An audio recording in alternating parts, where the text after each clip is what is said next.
రెచ్చగొట్టే విధంగా పోస్టులు, వీడియోలు లేదా వ్యాఖ్యలు చేస్తే చట్టపరమైన చర్యలు అనివార్యం. జిల్లా SP doctor Ajitha Vejandla IPS. Social media వేదిక ద్వారా వ్యక్తులు లేదా వ్యవస్థల మధ్య విభేదాలు సృష్టించేలా పోస్టులు పెడితే BNS 353(2)(3) సెక్షన్ల క్రింద కేసులు నమోదు చేయడం జరుగుతుంది.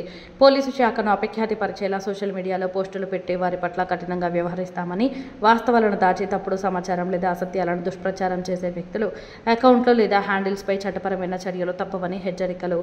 వివాదాలు, ఘర్షణలకు దారితీసే సున్నితమైన అంశాలతో ఆర్టిఫిషియల్ ఇంటెలిజెన్స్ సహాయంతో ఫేక్ కంటెంట్ క్రియేట్ చేసే వారి పట్ల కఠినంగా వ్యవహరిస్తామన్నారు.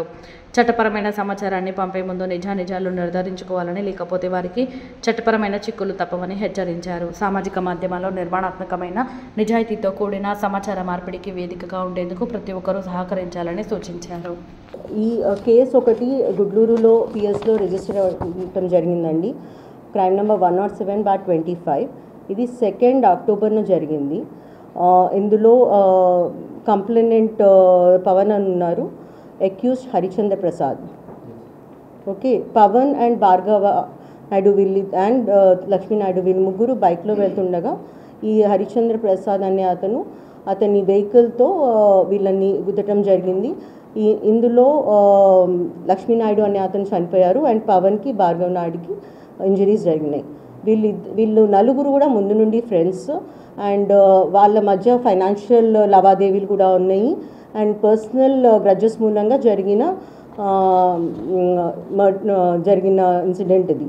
సో ఈ మర్డర్ని మనం చాలా హీనస్ క్రైమ్గా తీసుకోవటం జరిగింది. ఇమీడియట్గా అక్యూజ్ని అరెస్ట్ చేయడం జరిగింది. మనం ఆయన్ని రిమాండ్ కూడా చేశాము. అక్యూజ్ అండ్ హిస్ ఫాదర్ పేరు మాధవరావు, మెయిన్ అక్యూజ్ పేరు A1 హరిశ్చంద్ర ప్రసాద్. వీళ్ళిద్దరిని కూడా మనం రిమాండ్కి పంపించడం జరిగింది. Both of them are presently వాళ్ళిద్దరూ జైల్లో ఉన్నారు. వీళ్ళు ఇద్దరిని కూడా వీళ్ళ ఫైనాన్షియల్ అసెట్స్ కానీ ఆ లిస్ట్ అన్నీ కూడా కంపైల్ చేసేసి మనం కోర్టుకి ఇవ్వటం జరుగుతుంది. సో దాట్ విక్టిమ్ కంపెన్సేషన్ కూడా స్ట్రాంగ్గా ఇవ్వటం జరుగుతుంది. ఇది importantly personal grudges and enmity మూలంగా జరిగిన హత్య. దీన్ని కొంతమంది మతం, కులం, వర్గం, ప్రాంతీయ భావాన్ని రెచ్చగొట్టేట్టుగా చూపించడం జరుగుతుంది. ఇటువంటి పోస్టులు కానీ, వీడియోలు కానీ, వ్యాఖ్యలుగా కూడా చేయటము చాలా చట్టపరంగా నేరము. వీటి మీద చట్టపరమైన యాక్షన్ కూడా మేము తీసుకోవటం జరుగుతుంది. Specifically BNS 353 Clause 2 Sub Clause 3 section కింద ఎటువంటి జాతి, మతం, భాష, ప్రాంతం, కులం, వర్గం, వ్యక్తులు లేదా వ్యవస్థల మధ్య విభేదాలు సృష్టించేలా ఎటువంటి పోస్టులు పెట్టిన, వీడియోలు పంపించిన, వ్యాఖ్యలు చేసిన మనం కేసెస్ రిజిస్టర్ చేస్తున్నాము.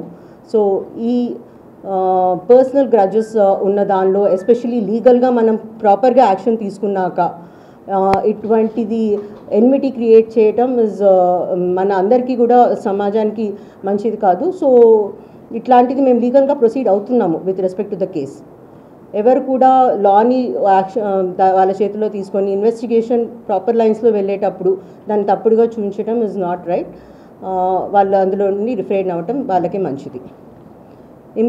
ఇంపార్టెంట్లీ ఇంకోటి ఫేక్ ఇన్ఫర్మేషన్ అండ్ మిస్ఇన్ఫర్మేషన్, తప్పుడు సమాచారం లేదా దుష్ప్రచారం, ఇవి చేసే వ్యక్తులు, ఆ అకౌంట్స్, వాటి హ్యాండిల్స్, వీటిపైన చట్టపరమైన చర్య తీసుకోవడం జరుగుతుంది. ఈ మధ్య AIని యూజ్ చేసి ఫేక్ వీడియోస్ క్రియేట్ చేయడం జరుగుతుంది. ఆర్ ఫేక్ పీపుల్ని కూడా క్రియేట్ చేసి వాళ్ళతో మాట్లాడిస్తున్నారు. ఇటువంటి వీడియోస్ ఏవైనా తీస్తే మాత్రం వాళ్ళ మీద కేసు రిజిస్టర్ అవుతుంది డెఫినెట్గా. ఇందులో కూడా కొన్ని వీడియోస్ వచ్చినాయి, మేము చూసాము. దాని మీద కంపల్సరీ మేము కేసు రిజిస్టర్ చేస్తున్నాము. సో ఇది మీ అందరికీ తెలవాలి. మనం మీడియా చాలా ప్రోగ్రెసివ్గా వెళ్ళి ప్రజలందరినీ ప్రాపర్గా సొసైటీని, సివిలైజేషన్కి రైట్ డైరెక్షన్లో తీసుకెళ్ళడానికి యూజ్ చేసుకోవాలి. కానీ AIని వాటిని to create enmity and hatred among society, it is not right. So please refrain from doing so. Thank you. So with regard to rowdy sheeters and night incidents ఏవైతే మనకి జరుగుతున్నాయో, మనం రీసెంట్గా కూడా చూసాము కొన్ని ఇన్సిడెంట్స్ జరిగినాయి. మనం నైట్ పెట్రోలింగ్ అండ్ బీట్స్ చాలా ఎక్కువగా చేయడం జరుగుతుంది. ఆల్ ఆఫీసర్స్ విజిబుల్ పోలీసింగ్లో ఉంటున్నారు. మన టౌన్లో నంబర్ ఆఫ్ బీట్స్ ఇంక్రీజ్ చేయటం అయింది. స్పెషల్ పార్టీస్ని కూడా ఆల్ స్టేషన్కి ఇవ్వడం జరిగింది సో దాట్ మనం ఎఫెక్టివ్గా నైట్ పెట్రోలింగ్ నిర్వహిస్తాము. ఎక్స్ట్రా వెహికల్స్ కూడా ఇవ్వడం జరిగింది సో దాట్ ఓపెన్ డ్రింకింగ్ చేసే వాళ్ళని అప్పటికప్పుడు తీసుకొచ్చి వాళ్ళ మీద కేసెస్ రిజిస్టర్ చేస్తాం. మనం ఇంపార్టెంట్లీ ఓపెన్ డ్రింకింగ్ ఒకటి, ఈ నైట్ బియాండ్ 10 PM 11 PM ఎవరైతే తిరుగుతున్నారో without any kind of identity cards వాళ్ళ మీద దృష్టి సారిస్తున్నాము.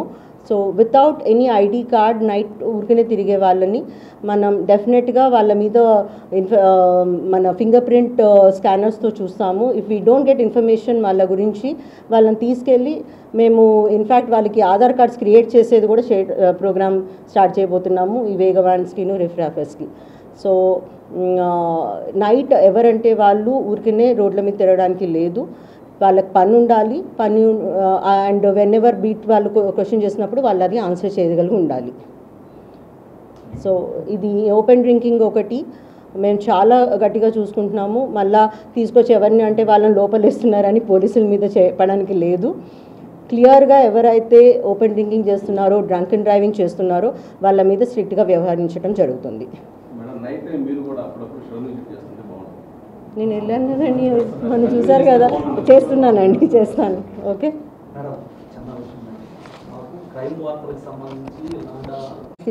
సాధించాల్సింది ఉంది.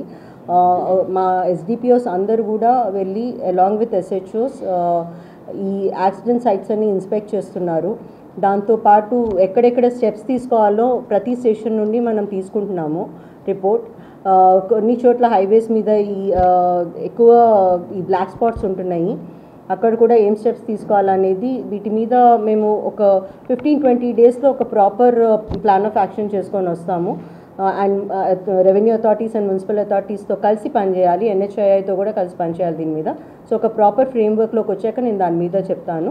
బట్ ఇంపార్టెంట్గా నేను ఇందులో చెప్పదలుచుకుంది ఏంటంటే ఏదైనా యాక్సిడెంట్ జరిగినప్పుడు that golden hour is very important. ఇమీడియట్గా విక్టిమ్స్కి మనం హాస్పిటల్కి చేర్చాల్సిన గోల్డెన్ అవర్ అది చాలా ఇంపార్టెంట్. దానికి గుడ్ సమారిటన్ అవార్డ్స్ కూడా గవర్నమెంట్ ప్రకటిస్తుంది. సో ఎవరైనా కానీ చుట్టూ ఉన్న వాళ్ళు ఇమీడియట్గా అంబులెన్సెస్కి పోలీస్కి ఇన్ఫామ్ చేసేసి ఆ గోల్డెన్ అవర్ని యూజ్ చేసి మనకి హైవేస్ మీద కొన్ని ఇంపార్టెంట్ పెద్ద హాస్పిటల్స్ ఉన్నాయి సూపర్ స్పెషాలిటీవి, బికాస్ ఇటువంటి కేసెస్లో వాళ్ళకి ఇమీడియట్గా సర్జరీ చేయాల్సిన అవసరం పడుతుంది. అది ఇన్ఫర్మేషన్ ఇస్తే మనం we are making sure along with authorities and hospitals వాళ్ళతో టైఅప్స్ చేసుకొని వాళ్ళకి ఇమీడియట్గా సర్జరీస్ జరిగేట్టు చూసుకుంటున్నాం.